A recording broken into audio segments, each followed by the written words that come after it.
The lonely widow befriended a stray cat, not knowing it held the key to a hidden family fortune that would change her life forever.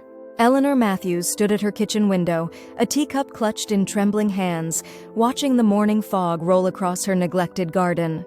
63 years old, with silver-streaked hair and eyes that had forgotten how to sparkle, she had become as much a fixture in this empty house as the faded photographs lining the mantelpiece. 3 years since Robert's passing, and the silence still felt wrong. Not just quiet, an absence, a void where his booming laugh and shuffling newspaper pages should be. Their cozy Victorian home on Maple Street, once filled with weekend dinner parties and holiday gatherings, now echoed with only her footsteps and the occasional creak of settling wood. The neighbors had stopped checking in months ago. Her daughter, Jessica, called dutifully every Sunday from Seattle, conversations growing shorter and more strained with each passing week. Eleanor could hear the unspoken words beneath her daughter's cheerful updates. "Move on, Mom. Let go." But how do you move on from 41 years of marriage? How do you untangle yourself from a love that had woven itself into every aspect of your existence? Eleanor sighed, her breath fogging the window glass. Outside, autumn was painting the world in brilliant oranges and reds, but to her, the colors seemed muted, as if she viewed life through a faded photograph. She rinsed her cup in the sink. 1 cup, 1 saucer, 1 lonely routine. The grandfather clock in the hallway chimed 9, the sound bouncing off empty walls. Time to tend to her garden, though tend was perhaps too generous a word for what had become more obligation than passion. Slipping on Robert's old cardigan, still hanging by the back door where he'd left it, she stepped outside. The morning air bit at her cheeks, but she welcomed the sting. At least it was something to feel. The garden had once been her pride, rows of vegetables and borders of cheerful flowers. Now weeds claimed most of the beds, and what remained struggled for survival. Like me, Eleanor thought, kneeling with a soft grunt to pull at an intrusive dandelion. That's when she heard it, a soft, plaintive sound from beneath the hydrangea bush. "Hello?" Eleanor called, feeling slightly foolish for addressing what was likely just the wind. The sound came again, unmistakably a meow, weak and tremulous. Eleanor shuffled forward on her knees, ignoring the damp earth seeping through her slacks. Parting the branches of the overgrown shrub, she found herself staring into a pair of remarkable amber eyes. A cat, no, barely more than a kitten, huddled against the fence. Its fur, what wasn't matted with mud and debris, was a deep smoky gray. One ear was notched, and it held one paw awkwardly off the ground. "Oh, you poor thing," Eleanor whispered, reaching out slowly. The cat hissed, pressing itself further against the fence. "I understand," Eleanor said softly. "I'm not very good company these days either." She sat back on her heels, regarding the frightened creature. Something stirred within her, an emotion she hadn't felt in so long it took her a moment to recognize it. Concern, not for herself, but for another living being. "I'll be right back," she promised, rising with difficulty from her kneeling position. In the kitchen, Eleanor found a chipped saucer and filled it with milk. As an afterthought, she opened a can of tuna, expired last month but surely still edible, and placed a small portion beside the milk. The cat hadn't moved when she returned. Eleanor set the offerings a few feet away and retreated to the porch steps. She waited, hugging Robert's cardigan tighter around her shoulders. Minutes passed. A chickadee landed on the bird bath, singing cheerfully before flitting away. The clouds shifted, allowing weak sunlight to pattern the overgrown lawn. Eleanor remained still, patient in a way she had forgotten she could be. Finally, the cat emerged, limping cautiously toward the food. It sniffed suspiciously, then began to lap at the milk, eyes never leaving Eleanor. "That's it," she encouraged quietly. Small steps. Eleanor watched as the creature devoured the tuna, its hunger overcoming caution. Only when it had licked the saucer clean did Eleanor realize she was smiling, a small, rusty gesture but genuine. "Will you come back tomorrow?" she asked.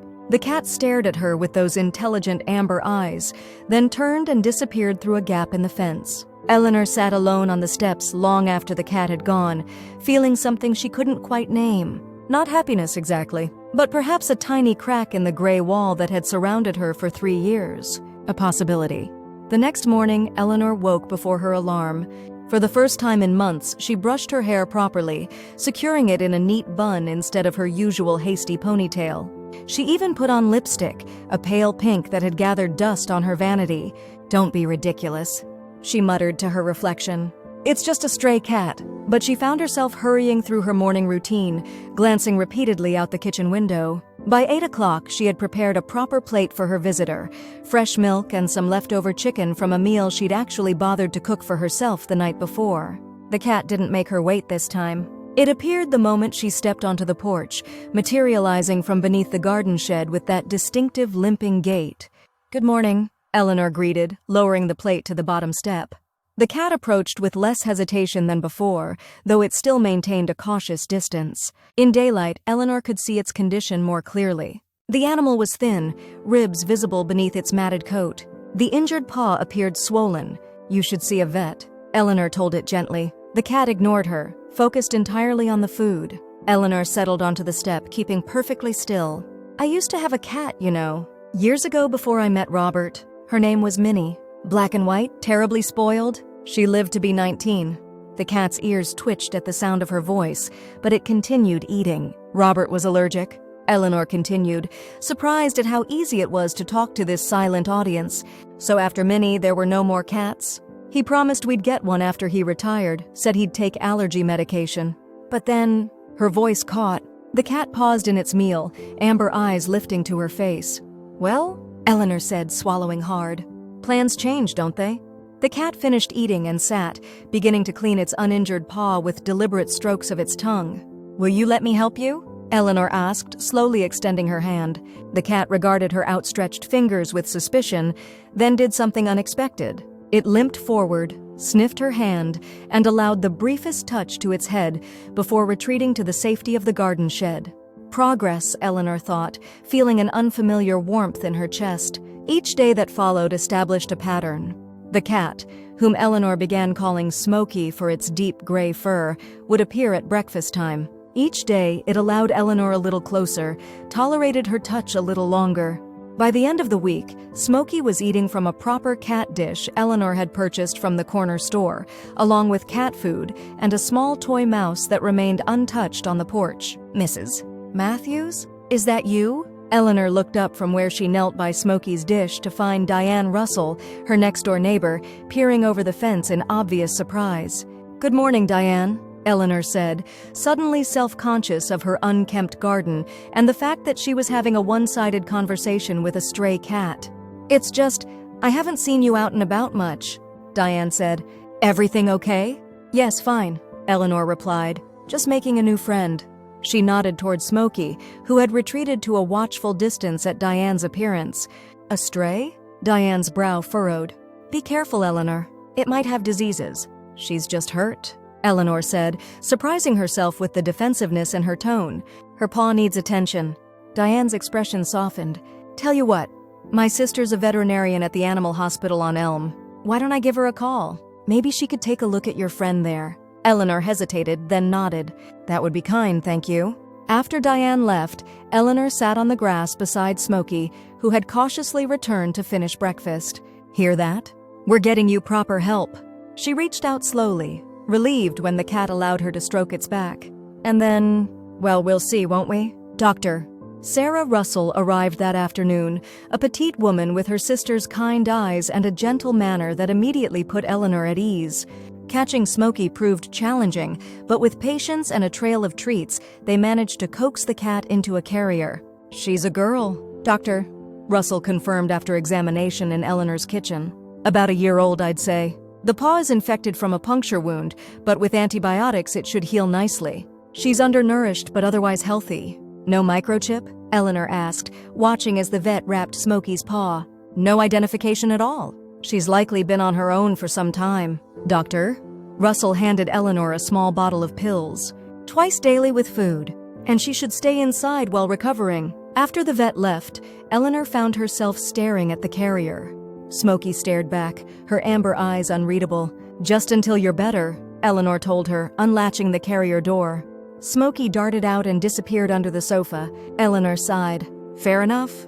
That night, Eleanor slept in the armchair, unwilling to retreat upstairs and leave her nervous guest alone. Sometime in the darkness, she woke to the strange sensation of weight on her lap. Smokey, curled into a tight ball, purring softly in her sleep. Eleanor didn't dare move. She placed a gentle hand on the cat's back, feeling the vibration of purrs against her palm, and for the first time in 3 years, the darkness didn't feel quite so empty. Days turned to weeks. Smokey's paw healed, but she showed no inclination to return to her outdoor life. Eleanor found herself rearranging furniture to accommodate a cat tree, clearing a shelf for toys, establishing feeding routines. The house that had been a museum to her past life was slowly changing, becoming something new. "You need a proper collar," Eleanor told Smokey one morning as the cat wound around her ankles, nearly tripping her on the way to the coffee pot. The pet store in town was overwhelming, a cacophony of colors and sounds she hadn't prepared herself for. Eleanor stood frozen in the entrance, clutching her purse, fighting the urge to retreat. "First-time pet parent?" A young clerk approached, his name tag reading Miguel. "No, Eleanor stopped herself. "Yes, actually. I need a collar for my cat."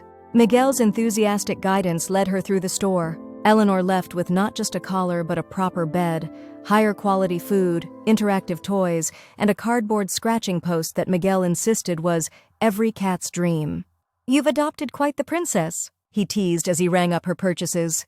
"She adopted me, I think," Eleanor replied, surprised at how easily the words came. At home, Smokey investigated each new item with thorough curiosity. The collar, emerald green with a small bell, was tolerated with dignified resignation.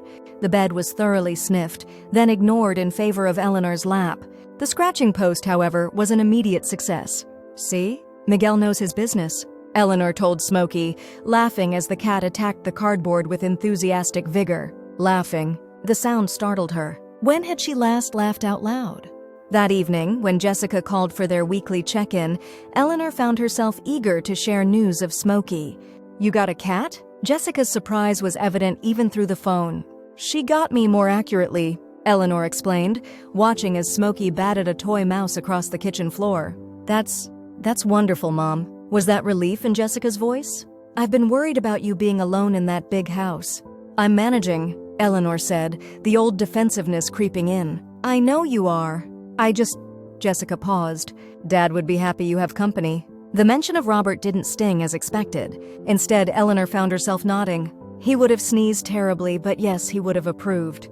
Their conversation lasted nearly an hour, the longest they'd spoken since the funeral. When Eleanor finally hung up, she found Smokey watching her intently from atop the refrigerator. "What are you doing up there?" Eleanor asked, reaching to help her down. That's when she noticed it, a small tear in the wallpaper where Smokey had clawed her way up. But behind the tear was something else. A hint of, was that another layer of wallpaper? No, it looked like. Eleanor pulled a kitchen chair over and stood on it, peering closely at the tear. It wasn't wallpaper behind the floral pattern. It was paper, old yellowed paper with handwriting. "Robert, did you hide something up here?" she murmured, carefully widening the tear.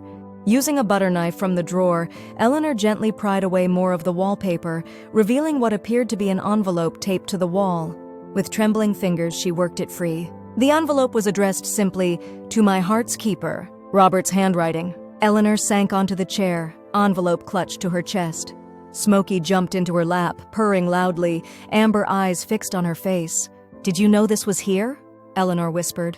"Is that why you climbed up there?" With a deep breath, she opened the envelope. Inside was a single sheet of paper, a letter written in Robert's distinctive hand. "My dearest Eleanor, if you're reading this, I'm gone, and you've either redecorated the kitchen, finally, or our little secret has somehow revealed itself. I hope it's the former. You know how I feel about that wallpaper. First, my love, I'm sorry. Sorry I had to leave you. Sorry for the pain I know you're feeling. Sorry I couldn't keep my promise of growing old together into our 90s. Second, a confession. I've kept something from you, not out of deception but as a gift. A safety net I pray you'll never need, but which is yours nonetheless. Remember my grandmother's stories about the family treasure? The ones we laughed about? Turns out, old Grandma Matthews wasn't spinning tales after all. Behind the loose brick in the garden shed, the one I always meant to fix but never did, you'll find a metal box. The combination is our anniversary, 06/1855. What's inside isn't just for you, Eleanor. It's for the life I want you to keep living, fully, joyfully, without worry. Use it. Travel. Spoil our grandchildren when Jessica finally gives us some. Help others. But most importantly, be happy. I love you more than these words can say. I loved you from our first dance to my last breath. Yours eternally, Robert, P.S. For God's sake, please replace that wallpaper. Eleanor read the letter 3 times, tears flowing freely down her cheeks. Smokey remained in her lap, a warm, steady presence as Eleanor's world tilted on its axis once again. The garden shed? She whispered finally. He wants me to check the garden shed. Despite the late hour, Eleanor found herself standing in the musty interior of the old wooden structure, flashlight in hand. Smokey had followed, weaving between stacked flower pots and rusted garden tools. A loose brick, Eleanor muttered, running her hands along the old foundation. Near the back corner, her fingers caught on an edge. One of the bricks moved slightly under her touch. Heart pounding, Eleanor worked it free, revealing a small cavity in the wall. Just as Robert had described, a metal box sat nestled in the space. Eleanor lifted it with shaking hands, heavier than expected, cold to the touch. Using the flashlight to see the combination lock, she carefully turned the dial, 0618555. The lock clicked open. Eleanor carried the box back to the house, setting it on the kitchen table. Smokey jumped up beside it, sniffing with interest. "What did you find, Robert?" Eleanor whispered, lifting the lid. The contents stole her breath. Stacks of cash, gold coins, several velvet pouches, stock certificates, and on top, another envelope with her name. This letter was shorter. Eleanor, my grandmother's Matthews family fortune, passed down through generations, added to by each keeper, hidden from the Depression, from wars, from tax collectors.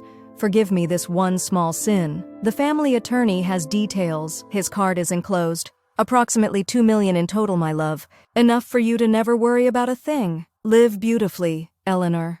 Eleanor sat back, stunned. $2 million. Hidden in her garden shed all these years while she pinched pennies on her teacher's pension, worried about affording repairs to the aging house, hesitated to visit Jessica in Seattle because of the cost of flights. "Did you know?" she asked Smokey, who had curled up beside the box, purring contentedly. "Is that why you came here? Led me to the tear in the wallpaper?" The absurdity of the question, attributing such intention to a stray cat, struck her suddenly, and Eleanor began to laugh. The laughter bubbled up from deep inside, rolling out in waves until tears streamed down her face again. Not tears of grief this time, but of release.